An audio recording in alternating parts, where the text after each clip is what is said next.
So one of the things about establishing a hot compost bin is you want to get everything together and assemble it all at once so that it gets the right sort of mass to generate heat.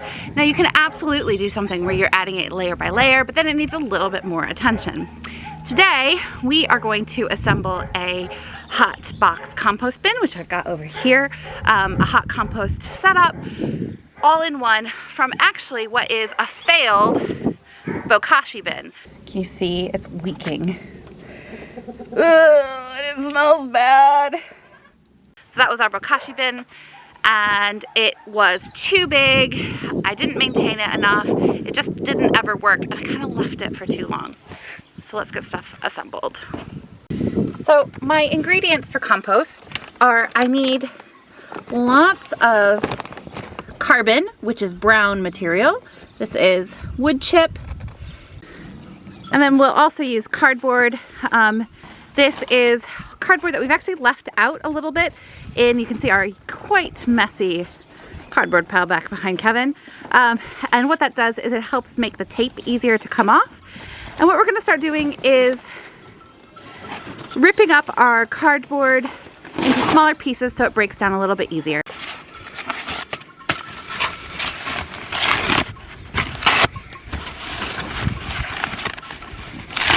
Normally, compost needs a lot of oxygen to get everything fermenting and breaking down, but bokashi is slightly different and it uses an anaerobic process.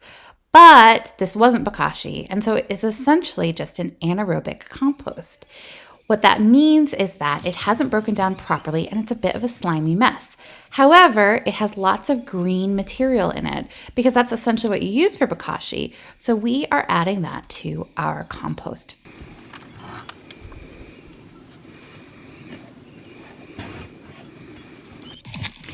The ratio you're going for is 1 part green material and 2 parts browns. Green compost can be anything from weeds from the garden, vegetable scraps, manure, coffee grounds, anything with a really high nitrogen content. One of the real benefits of hot composting is that you generate enough heat to kill off any potential pathogens or weed seeds. One of the common misconceptions about composting is that you actually don't want to add things in layers, but you want to mix it up so that your browns and your greens are all mixed together. We've got a little hook that we use to kind of mix everything up and get a nice distribution of our browns into our greens. Compost also needs water to function. You want it at about 40% hydration, which I just really think of as like nice and wet, but not soaking.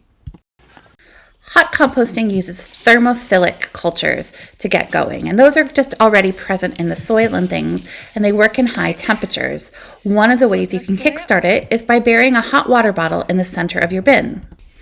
Then fill the compost bin up to the top and let that heat disperse.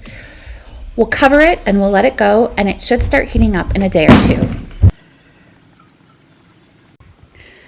So it's Wednesday. We set up this bin on Saturday. It is 6 degrees Celsius outside and snowing. Let's see what the hot bin is doing inside. So you can see already that the volume has dropped quite a bit. It's about, I don't know, almost a foot dropped. And let's see what the temperature says it is inside.